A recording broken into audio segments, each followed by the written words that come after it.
இப்போ வேலையில்லா திண்டாட்டம் அதிகமாகும் போது என்னன்னா உங்களுக்கு வந்து பசி பஞ்சம் அதை தாண்டி தவறான செயல்கள் நிறைய நடக்கும், குற்றப்பின்னணிகள் கரெக்ட். நிறைய நடக்கும். அப்போது உங்களுக்கு பொருளாதாரத்தை சரி செய்யலாம். வேலை வாய்ப்பு நீங்கள் கொடுத்துட்டீங்க அப்படின்னா பொருளாதாரத்தை சரி செய்வீங்க.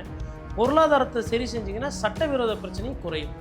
அப்போது இளைஞர்களை வந்து கரெக்டான வழியில் நீங்கள் எடுத்துகிட்டு போயிட்டு அவங்களுக்கு ஒரு வேலை, கல்யாணம், குட்டி, காட்சி, அதுக்கப்புறம் இஎம்ஐ கார்லாம் அவங்களே வாங்கி மாட்டிக்குவாங்க. நகரங்களில் வரவங்க ஏதோ ஒன்று அங்கே சமாளிச்சிருவாங்க. அந்த வேலை அவங்களுக்கு இப்போ இன்ஜினியரிங் படிச்சுட்டு பார்த்தீங்கன்னா உணவு டெலிவரி வேலை உணவு டெலிவரி பார்ப்பாங்க. அவர் பார்த்தா 2 டிகிரி வச்சிருப்பார், பெட்ரோல் பங்க்ல வேலை ரேபிடோ ஓட்டுறாங்க, போக்குவரத்து தொழிலாளியாக இருப்பாங்க, ஏதோ ஒன்று பண்ணுவாங்க. பட் கிராமங்களில் ஒன்றுமே இல்லாமல் பிரச்சனை. அப்போ இந்த பிரச்சனைக்கு வந்து அவர் என்ன சொல்கிறாருன்னா, இது வந்து தமிழ்நாடு பிரச்சனை ஒன்றும் கிடையாது, மகாராஷ்டிரத்தில் அதிகமாக இருக்குது, வெஸ்ட் பெங்கால் அதிகமாக இருக்குது, உத்தரப்பிரதேசில் ஆவரேஜாக நம்ம எப்படி இருக்கும், நம்ம வந்து நேஷனல் ஆவரேஜை விட அதிகமாக இருக்கும். அதுதான் இதில் வருத்தம். அதேமாதிரி ஆர்டி ஆஃபீஸ் போனீங்கன்னா அங்கே பார்த்தீங்கன்னா ஒருத்தர் டீ டிஃபன் எல்லாம் வாங்கிட்டு வந்து வச்சுக்கிட்டு இருப்பார். அதிகாரிகளுக்கு இந்த ஃபார்ம் எல்லாம் வாங்குவார், லைனில் நில்லுங்க, ஐயா கோச்சிக்குவார், ஐயா வர நேரம் ஆயிடுச்சுன்னு அந்த பில்டப்லாம் கொடுப்பார். யார்? லஞ்சம் வாங்குற அதிகாரிக்கு. அவர் பார்த்தீங்கன்னா சம்டைம்ஸ் வந்து ஒப்பந்த தொழிலாளியாக இருப்பார். இந்த வேலை வாய்ப்புகள் அதிகமாக இந்த மாதிரி தள்ளி போனதுக்கு முழு காரணம் ஐஏஎஸ் அதிகாரிகள். என்ன பண்ணுறதுன்னா, எடு டிஎன்பிசி மூலமாக எடுத்துக்கலாம். இந்த டிஎன்பிசியில் யார் போய் உட்காரதுன்னா, மிகப்பெரிய படிச்சுட்டு மிகப்பெரிய அறிவாளி, நாட்டில் வந்து நல்லது செய்யணும் அப்படின்லாம் சொல்லுவாங்க. ஆனால் பார்த்தா ஒரு கட்சிக்காரர் இல்லை கட்சி சார்பாக ஒருத்தர் அவர் போய் உட்காருவார். ஃபஸ்ட்டு ஒரு டைனோசர் உட்காருதா, டைனோசர் சுற்றி டைனோசர் குட்டிங்கள்லாம் உட்காரணும். இப்போது திமுக ஆட்சி காலத்தில் வந்து பார்த்திங்கன்னா என்ன சொன்னாங்கன்னா, அவங்களும் வந்து ஒரு 5 லட்சம் பேருக்கு வேலை, 5.5 லட்சம் பேருக்கு வேலை தரோன்னாங்க.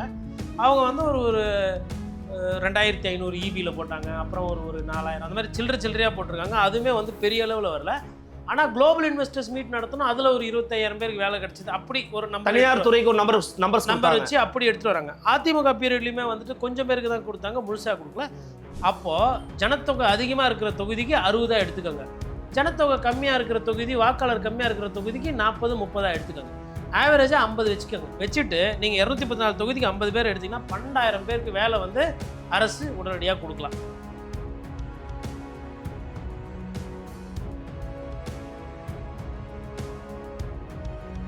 நேயர்களுக்கு அன்பு வணக்கங்கள். நம்மோடு மீண்டும் இணைகிறார் பத்திரிகையாளர் மரியாதைக்குரிய திரு கோடீஸ்வரன் அவர்கள். நான் வணக்கம். நேயர்களுக்கு அன்பு வணக்கம். மிக்க மகிழ்ச்சி. நீங்கள் தொடர்ச்சியாக மக்கள் தொடர்பான பிரச்சனைகள் என்னென்ன இருக்குது, துறை சார்ந்த பிரச்சனைகள் என்னென்ன இருக்குது, அரசு இதெல்லாம் எப்படி கவனம் செலுத்தணுங்கிறது தொடர்ச்சியாக பேசிகிட்டு இருக்கோம்.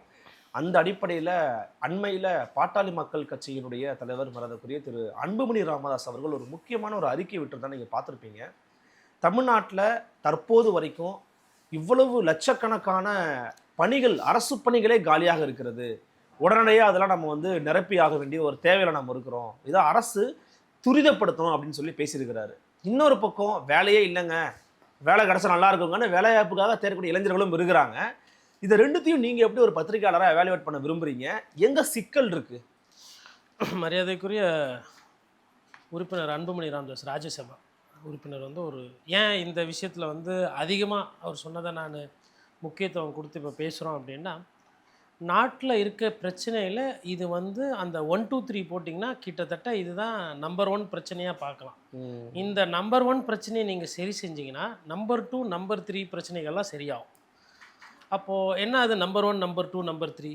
இப்போ வேலையில்லா திண்டாட்டம் அதிகமாகும் போது என்னன்னா உங்களுக்கு வந்து பசி பஞ்சம் அதை தாண்டி தவறான செயல்கள் நிறைய நடக்கும், குற்றப்பின்னணிகள் நிறைய நடக்கும். அப்போது உங்களுக்கு பொருளாதாரத்தை சரி செய்யலாம். வேலை வாய்ப்பை நீங்கள் கொடுத்துட்டீங்க அப்படின்னா பொருளாதாரத்தை சரி செய்வீங்க.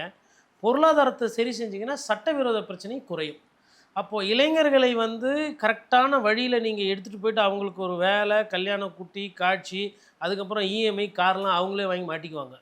லோனு வந்துட்டதுக்கப்புறம் குடும்பம் குட்டின்னு ஆகிட்டதுக்கப்புறமா இந்த யோ பண்ணுறது, வைப்பு பண்ணுறது, பைக்கை முறுக்கின்னு ஓடுறது, ஹோட்டலில் போயிட்டு மது அருந்துட்டு அங்கே வலி சண்டை வலிக்கிறது, அதெல்லாம் குறைஞ்சிரும். அதுதான் வந்து கலாச்சார ரீதியாக கால் கட்டு போட்டுருணுன்றது.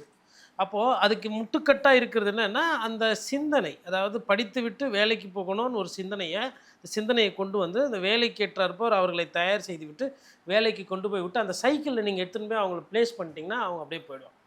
அந்த சைக்கிளில் நீங்கள் ப்ளேஸ் பண்ணாமல் அது 15 வயசில் வீட்டிலே ஃபஸ்ட்டு வந்து அசிங்கமாக பேசுகிறதுன்னு வச்சுக்கோங்களேன், அதை கண்டிக்கலை, அதுக்கப்புறம் சேர்க்கை சரியில்லை, லேட்டாக வர்றது, அதுக்கப்புறம் வந்து மது போதை அங்கேயும் முடிஞ்சுன்னா முடிஞ்சிச்சு.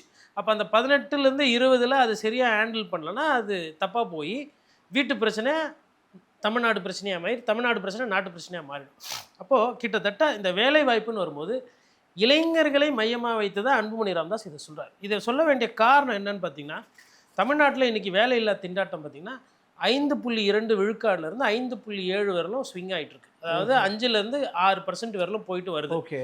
இதுவும் இந்த 5லேருந்து 6 யாருன்னா படித்தவர்கள், படிச்சவங்க, டிகிரி முடிச்சு ஓரளவுக்கு குவாலிஃபைடா இருக்கிறவங்களுக்கு இந்த நிலைமை. ஓகே. அதாவது இவர்கள் வந்து இப்போ ரொம்ப படிக்கல கொள்ளலைன்னா அவங்களுக்கு பிரச்சனை இல்லை. அவங்க என்ன பண்ணுவாங்கன்னா ஏதோ ஒரு டெய்லி கடைநிலை ஊழியராக போயிடுவாங்க, டெய்லி வேலைக்கு போயிடுவாங்க. அப்படி இப்படி ஓரளவுக்கு சமயம். இந்த படிச்சிட்டவங்களுக்கு என்ன பிரச்சனைனா நம்ம படிச்சிட்டோம் அப்படின்ற மாதிரி. இப்போ இந்த 5%லேருந்து 6%, 5.2 விழுக்காடுல அதிகமாக பாதிக்கப்பட்டிருக்கிறது பார்த்தீங்கன்னா படித்தவர்கள். படிக்காத பட்டதாரிகள்லாம் இருக்கிறாங்க, ஆனால் அவர்கள் அதிகமாக பாதிக்கப்படுறதில்ல. இன்னும் சுருக்கமாக சொல்லணும்னா கிராமப்புறங்களில் வேலை வாய்ப்பு இல்லா திண்டாட்டம் அதிகமாகுது. ஓகே. நகரங்களில் வரவங்க ஏதோ ஒன்று அங்கே சமாளிச்சிருவாங்க. அந்த வேலை அவங்களுக்கு இப்போ இன்ஜினியரிங் படிச்சுட்டு பார்த்தீங்கன்னா உணவு டெலிவரி பார்ப்பாங்க. அவர் பார்த்தா 2 டிகிரி வச்சிருப்பாரு, பெட்ரோல் பங்க்ல வேலை ராபிடோ ஓட்டுறாங்க, போக்குவரத்து தொழிலாளியா இருப்பாங்க, ஏதோ ஒன்று பண்ணுவாங்க. பட் கிராமங்களில் ஒன்றுமே இல்லாமல் பிரச்சனை. அப்போ இந்த பிரச்சனைக்கு வந்து அவர் என்ன சொல்றாருன்னா, இது வந்து தமிழ்நாடு பிரச்சனை ஒண்டி கிடையாது. மகாராஷ்டிரத்தில் அதிகமாக இருக்குது, வெஸ்ட் பெங்கால் அதிகமாக இருக்குது, உத்தரப்பிரதேசில் ஆவரேஜாக நம்ம எப்படி இருக்கும், நம்ம வந்து நேஷனல் ஆவரேஜை விட அதிகமாக இருக்கும். அதுதான் இதில் வருத்தம். மிச்சத்துக்கெல்லாம் மாறுத்தட்டிக்கிறோம்ல, தமிழ்நாடு முதலிடம், முன்னேற்றம். அதாவது வந்து உங்களுக்கு கட்டடங்கள், இப்போ வாகனம், தொழில் வளர்ச்சி, மருத்துவத்துறை, வேலை வாய்ப்பு, படிப்பு, கல்வி, இதெல்லாம் மேலே இருக்கும். நம்ம பெருமை பேசுகிறோம் இல்லையா? ஆனால் வேலை வாய்ப்பு அப்படின்னு வரும்போது நம்ம பின்தங்கி இருக்கோம். அதாவது நம்மளை விட வந்து மற்ற மாநிலங்கள் கேரளா, ஆந்திரா, தெலுங்கானா, கர்நாடகாலாம் நல்லா இருக்கு. ஓகே. அப்போ தமிழ்நாடு வந்து அதில் பின்தங்குது. அதாவது நிறைய பேர் இருக்கிறாங்கன்னா வேலை வாய்ப்பு பிரச்சனை. அப்போது இதில் என்ன சொல்கிறாங்கன்னா, இந்தியா முழுக்க இந்த பிரச்சனை இருக்குது. 28 மாநிலம், 8 மாகாணத்துலையும் இருக்கிற பிரச்சனை. பட் ஓகே, ஃபஸ்ட்டு நம்ம ஊர் அப்படின்னு பார்க்கும்பொழுது இப்போ அன்புமணி ராமதாஸ் என்ன சொல்கிறாருன்னா, 5 லட்சம் பேருக்கு வந்து வேலை வாய்ப்பு கொடுக்க முடியும்னா கொடுக்க முடியும். இது வந்து பொதுவாக திமுக, அதிமுக, பாட்டாளி மக்கள் கட்சி, தாவேகா எல்லா கட்சியும் இதை பற்றி பேசியிருக்கு, எல்லா கட்சியும் ஒத்துன்னு இருக்குது. ஆனால் திமுக அதை முழுசாக செய்யலை, அதிமுக அதை முழுசாக செய்யலை. ஏதோ நாம்கே வாசுக்கு நாங்களும் செய்கிறோன்னு செஞ்சாங்க. ஆனால் தாவேக்கா மாற்றுன்னு சொல்லிட்டு 5 லட்சம் வேலைகள் கொடுக்குறதா சொல்லியிருக்கிறாங்க. இதில் பயப்படுறாங்க. வேலை வாய்ப்பு இளைஞர்களுக்கு கொடுக்கணும்னா அரசு வந்து பதறது. இதில் பதறதுக்கு ஒன்றுமே கிடையாது. 10 லட்சம் கோடி இருக்கிறது, ஒரு 5 லட்சம் பேருக்கு வேலை கொடுக்கறதுனால ஒன்றும் 30 லட்சம் கோடி ஆகிட போகிறது இல்லை. ஃபஸ்ட்டு அந்த பயப்படாமல் இதை எப்படி ஸ்டார்ட் அவுட் பண்ணுறது. இப்போ என்ன நடக்குதுன்னா, நேயர்களுக்கு புரிகிற மாதிரி சொல்லணும்னா, ஒரு மாதத்துக்கு அன்புமணி ராமதாஸ் சொல்கிறாரு, மே மாதத்தில் ஒண்டி 50,000 பேர் வேலையை விட்டு போகிறாங்க. அப்போ ஒவ்வொரு வருஷமும் வந்து ஒரு 50,000 இல்லை 60,000 பேர் போகிறாங்க. அப்போ 10 வருஷம் ஆயிடுச்சுனாவே 5 லட்சம் போஸ்ட்டு. அப்போது நிறைய போஸ்ட், லட்சக்கணக்கில் போஸ்ட் வேக்கண்டாக இருக்குது. அரசு பணி நம்ம சொல்கிறது புதுசாக நீங்கள் தொழிலை தொடங்கி உருவாக்கி தனியார் வேலை அப்போல்லாம் அங்கெல்லாம் போகவே இல்லை. அது நம்ம அடுத்தது பேச போகிறோம், இது முடிஞ்ச உடனே. அங்கெல்லாம் போகல. அரசால் வேலையை வந்து உருவாக்கி தர முடியும்னா தர முடியும். 5 லட்சம்ன்றது கையில் இருக்குது. எங்கே இருக்குது? கையிலே இருக்குது. அதாவது தாவேக தலைவர் விஜய் அவர்கள் ஒரு 2 நாள் நல்லா சிந்திச்சு செயல்பட்டார்னா இதுக்கு உண்டான அரசாணை, இதற்கு உண்டான வருவாயை ஈட்டலாம். அது எப்படின்றது நம்ம ஒவ்வொன்றா பார்க்க போகிறோம். ஃபஸ்ட்டு வந்து இப்போ 100 வேலை இருக்குன்னு வச்சுக்கோங்களேன். 100 போஸ்ட் இப்போ இருக்கிற வேலையில் 40% வேலை, அதாவது ஆள் இல்லை. பதவி இருக்குது, அந்த பதவியில் ஆள் இல்லை. அப்போ மிச்சம் 60% தான் வந்து ஆட்கள் இருக்கிறாங்க அரசு துறை சார்ந்து. இதில் 15லேருந்து 20 விழுக்காடு ஒப்பந்த தொழிலாளி.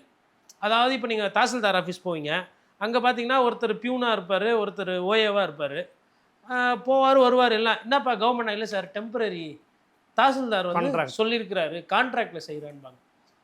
அதேமாதிரி ஆர்டி ஆஃபீஸ் போனீங்கன்னா அங்கே பார்த்தீங்கன்னா ஒருத்தர் டிஃபன் எல்லாம் வாங்கிட்டு வந்து வச்சுக்கிட்டு இருப்பார் அதிகாரிங்களுக்கு. இந்த ஃபார்ம் எல்லாம் வாங்குவார், லைனில் நில்லுங்க ஐயா கோச்சிக்குவார், ஐயா வர நேரம் ஆயிடுச்சுன்னு அந்த பில்டப்லாம் கொடுப்பார். யார்? லஞ்சம் வாங்குற அதிகாரிக்கு. அவர் பார்த்தீங்கன்னா சம்டைம்ஸ் வந்து ஒப்பந்த தொழிலாளியாக இருப்பார், வெளியிலேருந்து வந்து வேலை செய்யுது. இது மாதிரி இதேமாரி தூய்மை பணியாளர்கள் அதிகமாக இருக்கிறாங்க.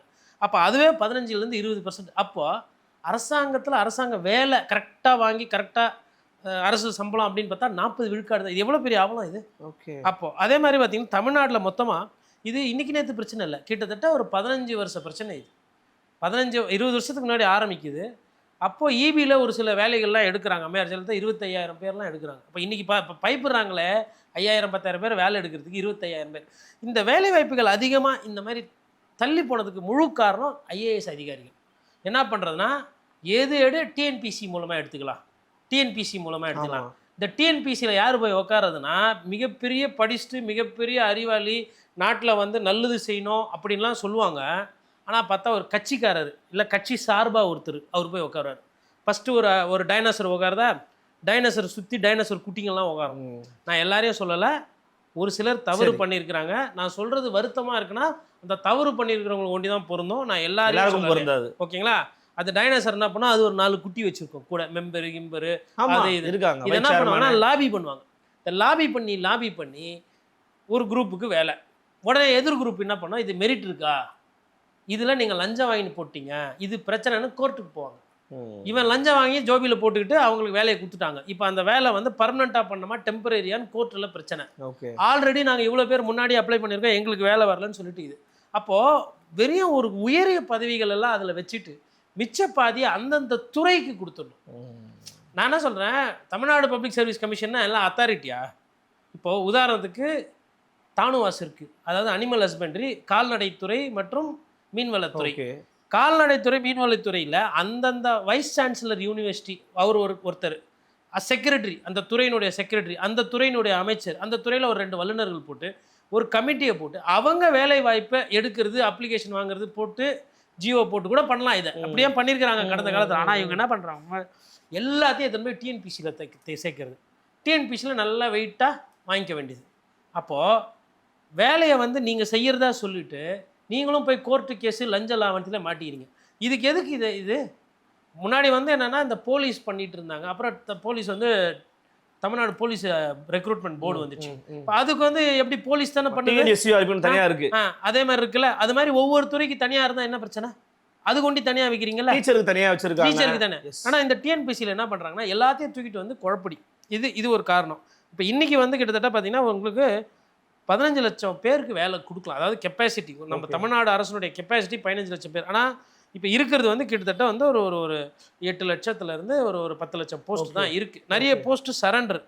இதில் டெம்பரரி போஸ்ட் வந்து ஒரு 2 லட்சம், அதாவது தூய்மை பணியாளர்கள், அதுக்கப்புறம் வந்து வனத்துறையில் பார்த்தீங்கன்னா ஆன்டி போச்சிங் வச்சிடணும், வன பாதுகாப்பு, இது அவங்க தான் வந்து சிப்பாய் மாதிரி காடு காடாக போய் மலை தடை பண்ணுறது, வேட்டை பாதுகாப்பு வேலை அவங்க தான் பார்க்குறது. ஆனால் அது பார்த்தா டெம்பரரி, ஆனால் நல்லா அள்ளி துட்டு வாங்கி போகிறது பர்மனெண்ட் ஜாப். ஓகே, அது மாதிரி கவர்மெண்ட் எய்டட், இப்போ ஸ்கூலில் கவர்மெண்ட் ஸ்கூல்லேயே வந்து டெம்பரரி, அதாவது கவர்மெண்ட் எய்டில் டெம்பரரிலாம் இருக்காங்க, அந்த மாதிரி இருக்கிறாங்க. இப்போது திமுக ஆட்சி காலத்தில் வந்து பார்த்தீங்கன்னா என்ன சொன்னாங்கன்னா, அவங்களும் வந்து ஒரு 5 லட்சம் பேருக்கு வேலை, 5.5 லட்சம் பேருக்கு வேலை தரோன்னாங்க. அவங்க வந்து ஒரு 2500 இபியில் போட்டாங்க, அப்புறம் ஒரு 4000, அந்த மாதிரி சில்லறையாக போட்டிருக்காங்க. அதுவுமே வந்து பெரிய அளவில் வரல. ஆனால் குளோபல் இன்வெஸ்டர்ஸ் மீட் நடத்தணும், அதில் ஒரு 25,000 பேருக்கு வேலை கிடச்சிது. அப்படி ஒரு தனியார் துறைக்கு ஒரு நம்பர் வச்சு அப்படி எடுத்துகிட்டு வராங்க. அதிமுக பீரியட்லையுமே வந்துட்டு கொஞ்சம் பேருக்கு தான் கொடுத்தாங்க, முழுசாக கொடுக்கல. தாவேக்காவோட நிலைப்பாடு இதில் என்ன பண்ண போகிறாங்கன்னு தெரியல. இப்போது நான் வந்து நேற்று காலையில் வந்து ஒரு அரசு அதிகாரி ஒருத்தர்கிட்ட இது சப்ஜெக்ட் தெரிஞ்சவர்கிட்ட பேசினேன். சரி சார், இது எப்படி சார் எடுத்துகிட்டு போகிறது என்ன? இப்போ அவரும் வந்து ஒரு சும்மா ஒரு தோராயிரமாக ஒரு கணக்கு ஒன்று சொன்னார். அவர் என்ன சொல்கிறாருன்னா, தூய்மை பணியாளரில் கிட்டத்தட்ட 12,000 பேர் வந்து வேலைக்கு எடுக்கலாம் இப்போது எடுக்கணும்னா. அதாவது தமிழ்நாடு முழுக்க ஒரு சின்ன ஒன்று கணக்கு சொன்னார். இந்த 3ஆம் நிலை நகராட்சி, 1ஆம் நிலை நகராட்சி, முனிசிபாலிட்டி, கார்பரேஷன்லாம் விட்டுருங்க. மொத்த தொகுதி எத்தனை? 234. 234 தொகுதிக்கு ஒரு தொகுதிக்கு 50 பேர் தூய்மை பணியாளர், துப்புரவு பணியாளர். அப்போது ஜனத்தொகை அதிகமாக இருக்கிற தொகுதிக்கு 60 எடுத்துக்கோங்க, ஜனத்தொகை கம்மியாக இருக்கிற தொகுதி, வாக்காளர் கம்மியாக இருக்கிற தொகுதிக்கு 40-30 எடுத்துக்கோங்க, ஆவரேஜாக 50 வச்சுக்கோங்க. வச்சுட்டு நீங்கள் 214 தொகுதிக்கு 50 பேர் எடுத்திங்கன்னா 12,000 பேருக்கு வேலை வந்து அரசு உடனடியாக கொடுக்கலாம். ப்ளஸ் இப்போ இருக்கிறவங்கள பர்மனெண்ட்டாக பண்ணிட்டீங்கன்னா இந்த தூய்மை பணியாளர்களுக்கு நிறைய நேரத்தில் வந்து இந்த டெங்கு, மலேரியா தொற்று, இந்த மாதிரி வேலைகள்லாம் முந்தைய காலத்தில் இதை தடுக்கிற வேலையும் அவங்கக்கிட்ட இருந்தது. இப்போ அதை பற்றி யாருமே கவலைப்படுறதே கிடையாது. இப்போது எலி அதிகமாக இருக்குது, புறா அதிகமாக இருக்குது அப்படின்னா கூட, இல்லை பன்னி அதிகமாக இருக்குன்னா கூட நோய் தொற்று வரும். இதை இங்கே சரி செய்யலைன்னா அவங்க டெங்கு, பிளேகு வந்து எங்கே போய் சரி பண்ணணும்? மலேரியா, டைஃபாய்டு வந்து ஆஸ்பத்திரியில் போய் சரி பண்ணணும். இப்போ அங்கே செலவு பண்ணுறீங்க, கோடி கணக்கில் ஒதுக்குறீங்க. ஆனால் இங்கே தொழிலாளிக்கு சம்பளம் கொடுக்கணும் போது உங்களுக்கு வலிக்குது. ப்ரிவென்டிவ் தானே முக்கியம். ப்ரிவென்டிவ் தான் முக்கியம். அப்போ சொல்கிறாரு, தூய்மை பணியாளர்ன்றது வந்து ஏதோ வந்து குப்பையை ஒரு இடத்துலேருந்து வாரி போடுறது, தூக்கிட்டு போய் போடுறதில்ல, நோய் தொற்றை தடுக்கிற தலையாய கடமை அவங்கக்கிட்ட இருக்குது. இப்போ கொசு உற்பத்தி தடுக்கிறது இவங்க கிட்ட தான் இருக்குது. கொசு உற்பத்தி ஆகி போச்சுன்னா கொசுவால் வர 3-4 நோய் வருதுன்னா அதுக்கு பாதிப்பு மக்களுக்கு. அதுக்கு நீங்கள் வந்து என்ன பண்ணுறீங்க, மருத்துவத்துறையில் செலவு பண்ணி காசை இஷ்டத்துக்கு கொட்டுறீங்க. அப்போ வார்டு திறக்கிறீங்க, எக்ஸ்ட்ராவாக மருந்து வாங்குறீங்க, டெண்டர் விடுறீங்க. அதை இங்கே கொடுத்து இவங்க மூலிமா குறைக்கிறதுக்கு என்ன பண்ணணுமோ அதை பண்ணணும். அதே இந்த தொழிலில் இந்த 12,000 பேருன்றது அவர் என்ன சொல்கிறாருன்னா, இதை பிரித்து ஒரு 10 பேர் அதில் வந்து இந்த வடிகால் வாரியம் இருக்கு இல்லையா, இந்த காவா க்ளீன் பண்ணுறது, அதுக்கப்புறம் இந்த சாக்கடையில் அடைப்பு இருக்குது, அவங்களுக்கு ஒரு 10 பேரை கொடுத்துருங்க இதுலேயே.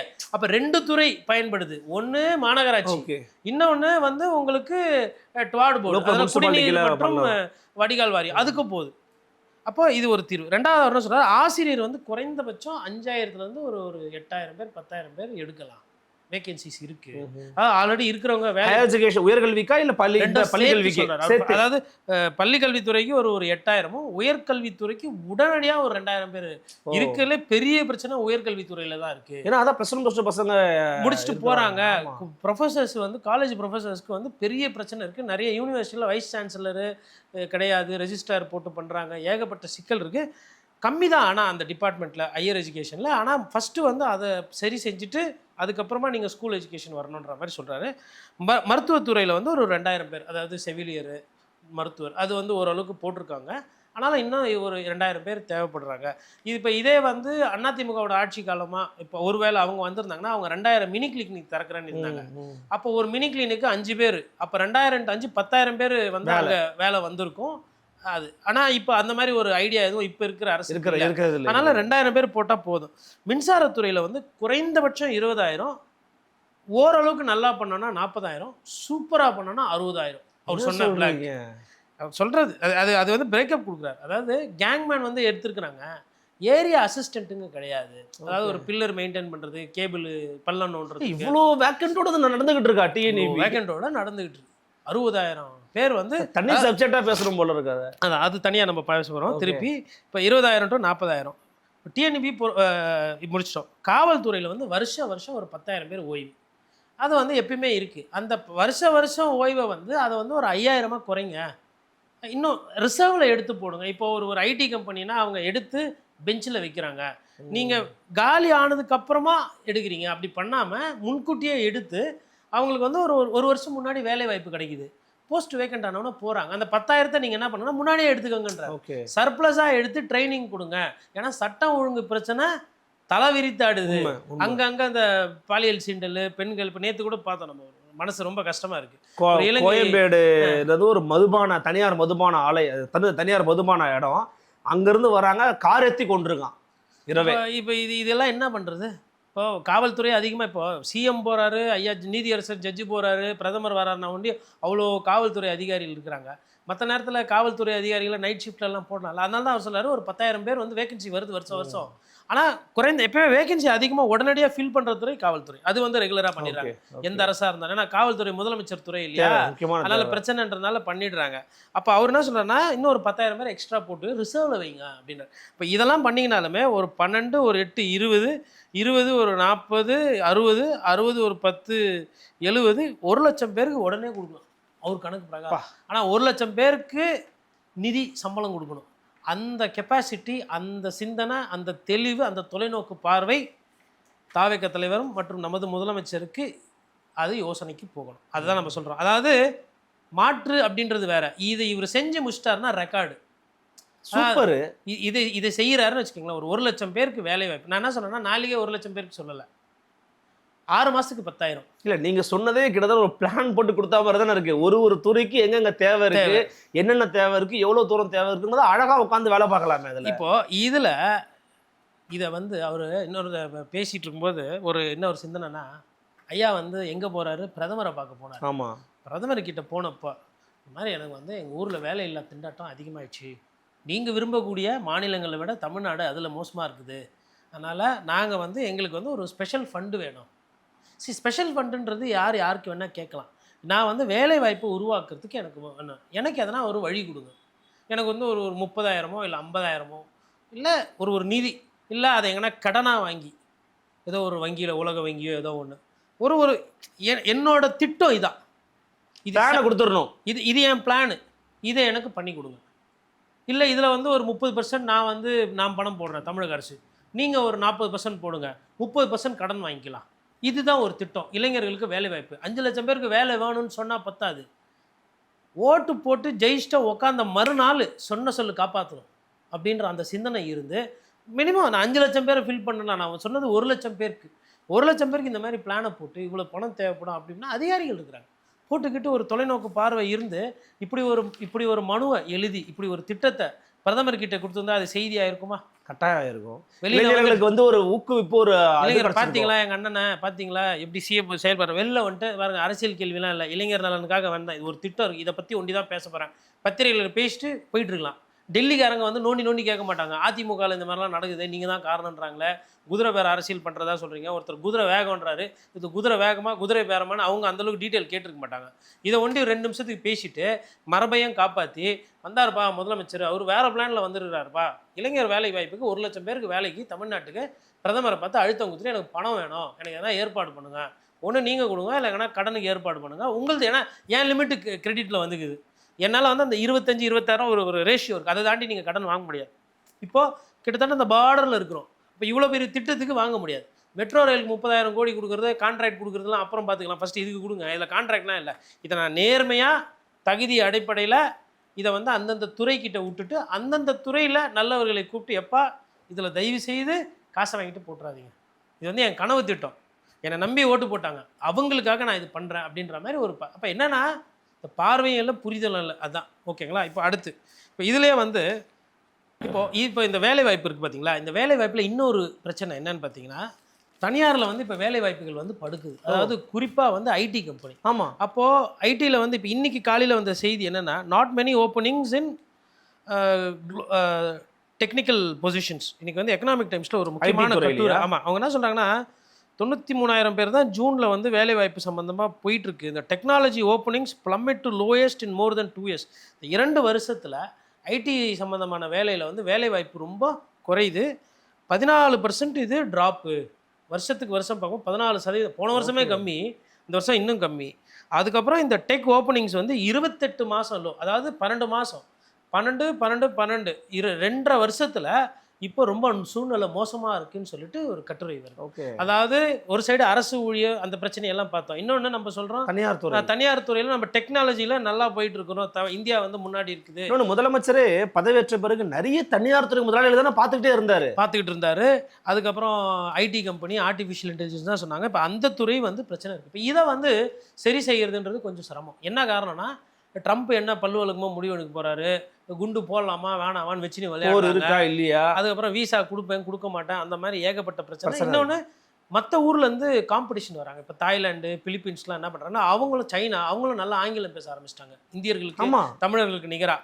அப்போ ஆங்கில கல்வி அண்ணா போட்ட விதையை வச்சு ஒரு 20 வருஷம் நம்ம வந்து தள்ளி விட்டோம். அதுக்கப்புறமா நம்ம என்ன பண்ணிட்டோம், அப்டேட் ஆகல, நம்ம மும்மொழி கொள்கை, அந்த கொள்கை, இந்த கொள்கை, அப்புறம் மொழி அது இதுன்னு சொல்லி அது சரியாக அப்டேட் ஆகலை. இப்போ அதனால வந்த பிரச்சனையும் வந்து இது காத்துக்கிட்டு இருக்கு. அப்போது தனியாரில் வந்து வேலை வாய்ப்புகள் குறைகிறது. அதற்கு வந்து பொருளாதாரம், உலக பொருளாதாரம் சந்தைலாம் அடிபடுது. இந்த போர்களால் எல்லாருமே கச்சா எண்ணெய் நிறைய வாங்குறவங்க தான். இந்தியா வந்து நம்ம பார்த்திங்கன்னா நிறைய வாங்குறோம். அப்போ நமக்கு அந்த அந்நிய செலவாணி அதிகமாக ஆகிறதுனால இந்த பிரச்சனைலாம் இருக்குது. தனியார்லேயும் ஒரு ஸ்ட்ரெஸ் இருக்குது. அப்போ ஒரு சைடு அரசு தான் வந்து இனிமேல்ட்டு வேலைகளை கொடுத்து அது சரி செய்யணும். அப்போ அரசு வந்து வருவாயை பெருக்கிறதுக்கு உண்டான சிந்தனை, திட்டங்கள் அதெல்லாம் யோசிக்கணும்.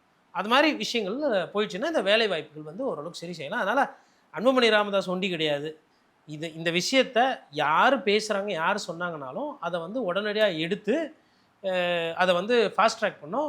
இந்த சம்பளத்தில் வந்து ஒரு பிரச்சனை வரும், அதாவது இவ்வளோ சம்பளம்னா அதுக்கு வந்து எதனா ஒரு ஜிஓ போட்டு உடனே எடுத்தோடனே எல்லாருக்கும் அதிக சம்பளம் கொடுக்க முடியாது. நாட்டில் பொருளாதாரம் இருக்குது, முதல்ல ஒரு வேலை கிடைக்கும், முதல்ல ஸ்டார்டிங் பாயிண்ட் பண்ணணும். அதை வந்து யோசிச்சு தாவேகா தலைவர் மற்றும் நம்ம முதலமைச்சர் விஜய் அவர்கள் அதை செய்யணும். ரொம்ப ஒரு தெளிவான ஒரு பார்வை கொடுத்துருந்தீங்க. அதே சமயம் மக்களுக்கு இன்னைக்கு என்ன பிரச்சனை, மக்களுடைய சிக்கல் என்னவா இருக்குது, வேலை வாய்ப்புங்கிறது ஒரு மிகப்பெரிய ஒரு சப்ஜெக்ட். அது குறித்து முதலமைச்சருக்கு தேவையான விஷயங்களையும் வந்து சமூக நடப்புகளையும் வந்து ரொம்ப தெளிவாக உங்களுடைய எளிமையான மொழியில் கொடுத்துருந்தீங்கன்னா மிக்க நன்றி.